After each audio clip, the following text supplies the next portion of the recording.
একসাথে সংঘবদ্ধ করা সম্ভব হয়েছিল। আমরা গেরিলা যুদ্ধের কায়দায় লড়াই করতাম, কিন্তু তার সঙ্গে যোগসূত্র করে যে সমগ্র বাহিনীটা পরিচালনা করার যে স্ট্র্যাটেজি তৈরি করা এবং তাকে পরিচালনা করা, সেই গুরুদায়িত্ব পালন করেছিলেন কিন্তু জেনারেল ওসমানী। জেনারেল ওসমানী সেনা প্রধান হিসাবে একটা বিশেষ ভূমিকা রেখেছেন। তার মতো একজন সিনিয়র লোক না হলে ভারতীয় জেনারেল মানেকশ বা জেনারেল অরোরা এদের সাথে কোঅর্ডিনেশন করাটা খুব কঠিন হতো।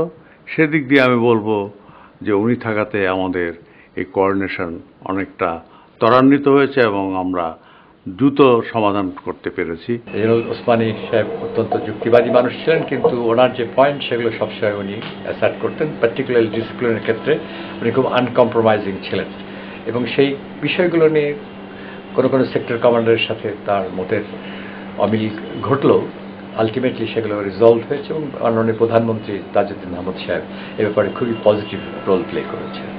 কিন্তু এই সেক্টর কমান্ডার্সের বাইরে যে মুক্তিযোদ্ধা ছিল এবং সাধারণ মানুষ, তাদের কাছে কিন্তু এই কর্নেল ওসমানী সামরিক বাহিনী প্রধান করা হয়েছিল। তারপরে তাদের কনফিডেন্স কিন্তু প্রচণ্ডভাবে বেড়ে গিয়েছে এবং এই বিশ্বাসটা অর্জন হয়েছিল যে উনি যখন আছেন তখন আমরা যুদ্ধে বিজয় লাভ করব। শুধু যুদ্ধ পরিচালনায় সঠিক নেতৃত্ব দানই নয়, তিনি ছুটে গেছেন এই ব্যারাক থেকে সে ব্যারাকে আহত মুক্তিযোদ্ধাদের খবর নিতে।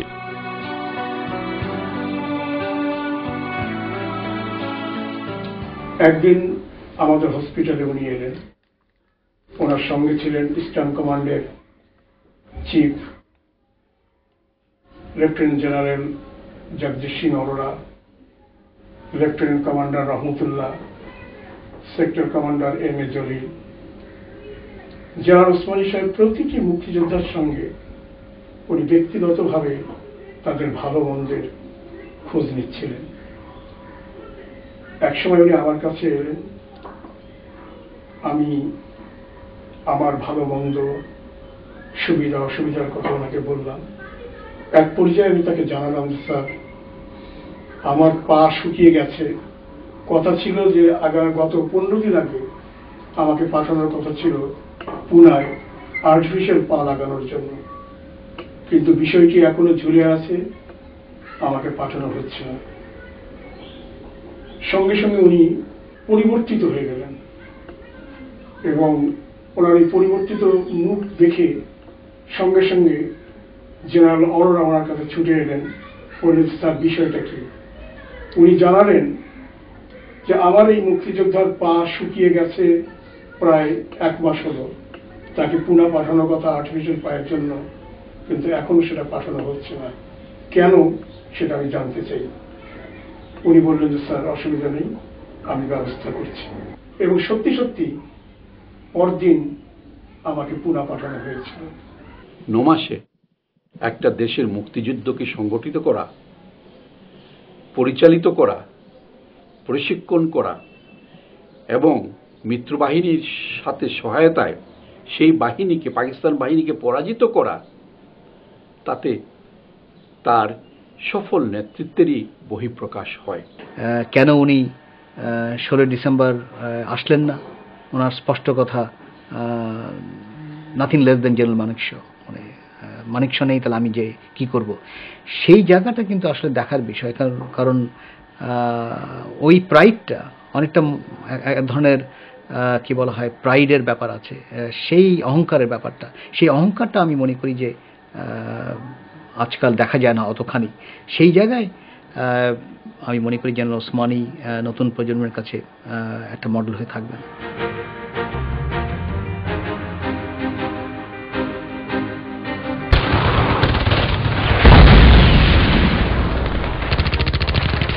অতঃপর দীর্ঘ 9 মাসের রক্তক্ষয়ী যুদ্ধ শেষে বিজয় লাভ করে বাংলাদেশের মানুষ।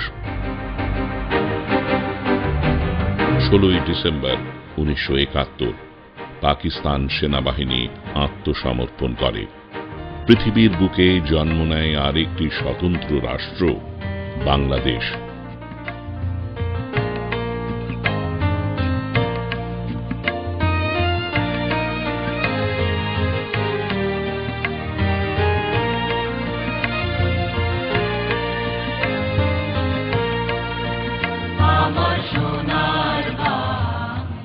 সবাই ফিরে আসে ঘরে।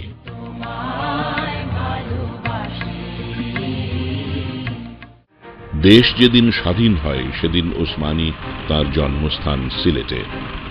সিলেটের রণাঙ্গন থেকে ভারতীয় বিমানে ঢাকা বিমানবন্দরে অবতরণ করেন মুক্তিযুদ্ধের প্রধান সেনাপতি মোহাম্মদ আতাউল গনি ওসমানী। মিত্রবাহিনী গার্ড অফ অনার প্রদান করেন বাংলাদেশের এই প্রবাদ পুরুষকে। মুক্তিযুদ্ধে অসাধারণ অবদানের জন্য তাকে বঙ্গবীর খেতাবে ভূষিত করা হয়।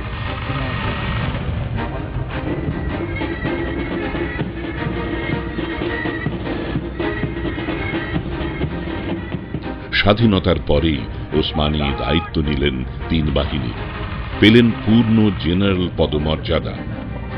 যুদ্ধ বিধ্বস্ত বাংলাদেশ পুনর্গঠনে আত্মনিয়োগ করলেন। The grace of God that I'm here to see Dhaka again as a free country. I left on the 29th as a fugitive, assisted by a first cousin of mine, M.R. Osmani, then Deputy Secretary of the Home Department, and another cousin of mine called Salahuddin. 2 young men got me out of the clutches of the murderers' gangs on the 29th morning. And they asked me that I must get out quickly and out of the borders to be able to be of any service to the country. And today, to come back to see here Dhaka in sunshine, still bearing the scars of the genocide, but to see the faces of people looking determined, looking with determination and faith and hope to the future, it is a great, I feel deeply grateful to God to have been able to see this day. Thank you, gentlemen. Jai Bangla!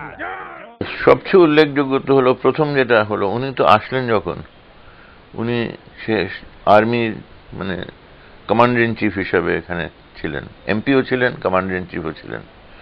তো ওনাকে তো প্রথম বলা হলো যে আপনি কোনটাতে থাকতে চান, দুটো তো একসঙ্গে থাকা যাবে না। কমান্ডার ইন চিফ থাকলে সংসদ থেকে আপনি সরে যেতে হবে, আর যদি সাংসদ হিসাবে থাকতে চান তখন আপনি আর্মি থেকে ছাড়বেন। তো উনি এক মুহূর্তে দেরি করেন, বলেন অবশ্যই আমি সাংসদ হয়ে থাকবো। 1972 সালের 7ই এপ্রিল উনি সেনাবাহিনী থেকে অবসর গ্রহণ করেন। কিন্তু এই অল্প সময়ের ভিতরে উনি যেটা সেনাবাহিনীর জন্য অর্জন করে গেলেন বা আমাদেরকে দিয়ে গেলেন, তা হলো আজকের যে সেনাবাহিনীটা যে ভিত্তির উপর দাঁড়িয়েছে সেটা ওই সময়কার তৈরি করা সেনাবাহিনী, বিমান বাহিনী, নৌবাহিনী কিভাবে গঠন হবে সেটা তারই নির্দেশে, তারই নেতৃত্বে তখন শুরু হয়। এই সংবিধান লেখার ব্যাপারে উনি সক্রিয়ভাবে অংশগ্রহণ করার জন্য এগিয়ে আসছেন। যদি উনি কনস্টিটিউশন কমিটির মেম্বার না কেন, আমরা আইনজীবীরাই বেশি ছিলাম, কিন্তু উনি অনেক সময় দিয়েছেন। বিশেষ করে এই যে মিলিটারির কি ভূমিকা থাকবে, যে তারা পুরাভাবে আইনের দ্বারা, সংবিধান দ্বারা নিয়ন্ত্রিত থাকবে। আর সাংসদ হিসাবে ওনার মানে স্পেসিফিক সাজেশন যে দেখেন এটা তো ইংরেজি বাংলা দুটোতেই কনস্টিটিউশন পাশাপাশি হচ্ছে, তো বাংলাতে সংসদ সদস্য অবশ্যই হবে, জাতীয় সংসদ হবে, কিন্তু অনুবাদ করতে গিয়ে এটাকে আপনার ট্রান্সলেট করবেন পার্লামেন্ট। কেন পার্লামেন্ট একটা ঐতিহ্যবাহী প্রতিষ্ঠান, শত শত বছর ধরে গড়ে উঠেছে। আর আমাদেরকে ইংরেজিতে যখন বলবেন আমরা এমপি হব, মেম্বার অফ পার্লামেন্ট, যেটা আজ পর্যন্ত চলে আসছে, এটা কিন্তু 100% তার অবদান। ক্ষণজন্মা এই প্রবাদ পুরুষের কর্মজীবন বৈচিত্র্যে ভরা। ক্ষমতার খুব কাছাকাছি অবস্থান করেও সারা জীবন ভেতরে লালন করে গেছেন গণতন্ত্রের আকাঙ্ক্ষা। তাই সংবিধানের 4র্থ সংশোধনী তিনি মেনে নিতে পারেননি। উনি নীতি কোনো সময় বর্জন করেন নাই এবং যেটা ভালো মনে করতেন সেটাই করতেন। বঙ্গবন্ধুকে উনি খুবই শ্রদ্ধা করতেন, তবুও যখন বাকশাল গঠন হলো উনি এটা রাজি ছিলেন না।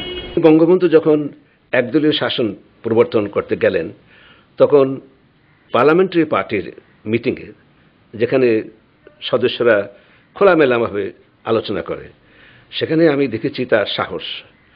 বঙ্গবন্ধুর কাছে দাঁড়িয়ে তিনি তখন যে বক্তৃতা দিয়েছিলেন এটা অবিস্মরণীয়।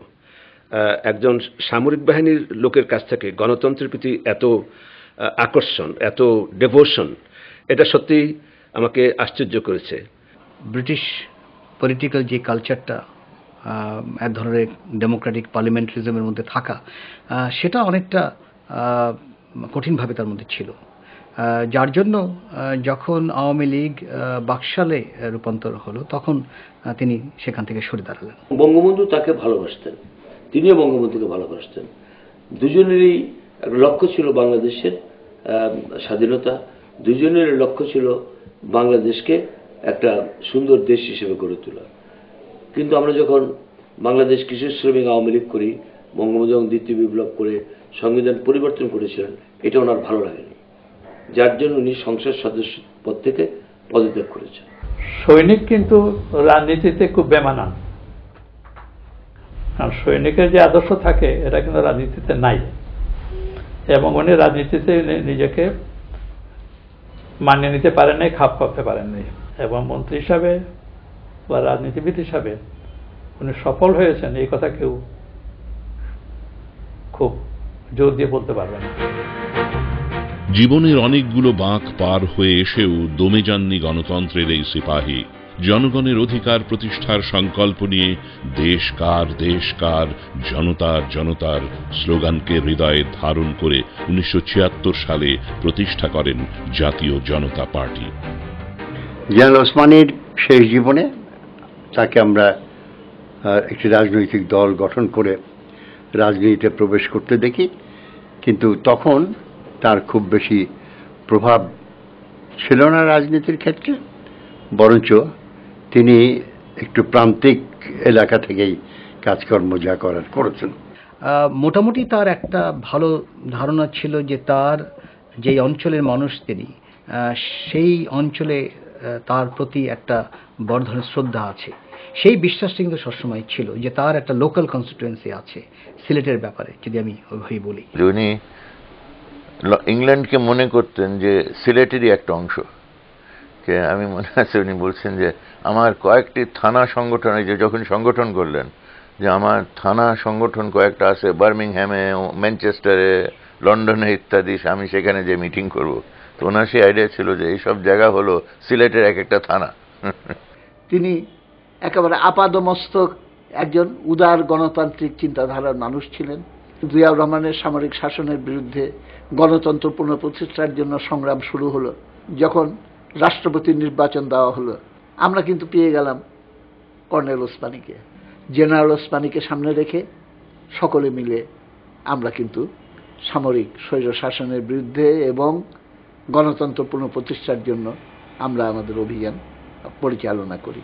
দেশের প্রতি, জনগণের প্রতি যে তার ভালোবাসা, এটা আমাকে বিশেষভাবে আকৃষ্ট করেছে এই জন্য যে একজন সামরিক বাহিনীর লোক হয়েও তিনি গণতন্ত্রের জন্য সব কথা বলেছেন, সামরিক বাহিনীর বিরুদ্ধে কথা বলছেন, জিয়াউর রহমানের বিরুদ্ধে তিনি নেমেছেন, যদিও জিয়াউর রহমান তার অনেক জুনিয়র অফিসার। তাই গণতন্ত্রের চর্চা অব্যাহত রাখতে জিয়াউর রহমান রাষ্ট্রপতি নির্বাচনের ঘোষণা দিলে ওসমানী নির্বাচনে প্রতিদ্বন্দ্বিতার সিদ্ধান্ত নেন, যদিও এই নির্বাচনে তিনি হেরে গিয়েছিলেন। প্রেসিডেন্সিয়াল ইলেকশনে গেলেন, কিন্তু 1 নম্বর ওখানে দাবি ছিল সংসদীয় গণতন্ত্রে ফিরে আনবো যদি আমি নির্বাচিত হই। তিনি একজন সত্যিকার অর্থে দেশপ্রেমিক ছিলেন, যুক্তিবাদী ছিল, আবার অত্যন্ত ট্র্যাডিশনাল ছিলেন। এবং যে জিনিসটা সবচাইতে চোখে পড়ে সেটা হলো কোনো টাকা পয়সার প্রতি কোনো লোভ ছিল না। একটা টিনের যে ট্রাঙ্ক, তার মধ্যেও জামা কাপড়, একটা ট্রাঙ্ক, এটাই ছিল তার। আর মানে তিনি সেই আর্মির কমান্ডার ইন চিফ, একটা মন্ত্রণালয়, যেখানে এই মন্ত্রণালয় অনেকই থেকে তাদের অবস্থা খুবই মানে উন্নতি হয়েছে, কিন্তু ওনার সেই যে এই যে খুব মানে বলবো যে এত সিম্পল এবং এত মানে ওই অর্থে অনেক গরিব না, কিন্তু এত সিম্পল ওয়েতে উনি জীবন যাপন করে গেছেন শেষ জীবন পর্যন্ত, এটা উল্লেখযোগ্য।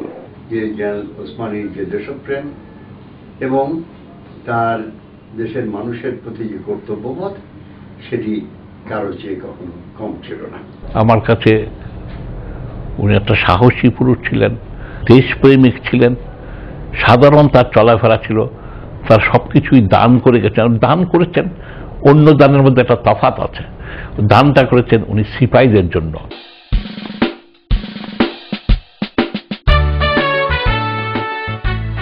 স্বাধীনতার পরে বাংলাদেশ সরকার যখন কাজী নজরুল ইসলামকে দেশে নিয়ে আসেন, তখন জেনারেল ওসমানী গিয়েছিলেন তার সাথে দেখা করতে। কারণ বিদ্রোহী কবি নজরুল ইসলামের আদর্শ জীবনবোধ তাকে সবসময় উজ্জীবিত করেছে।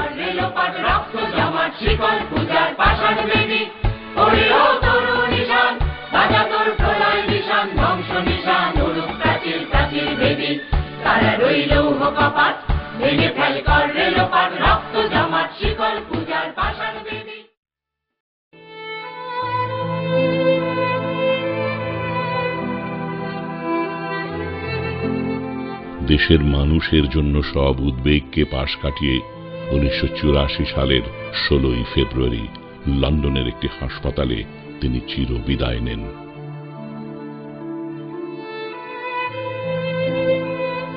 তার মরদেহ নিয়ে আসা হয় তার প্রিয় মাটিতে, প্রিয় ঠিকানায়।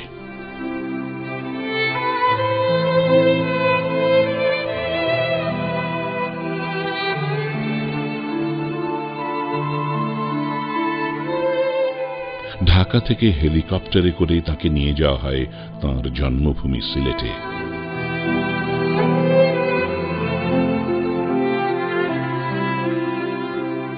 এখানেই একদা জন্মেছিলেন তিনি।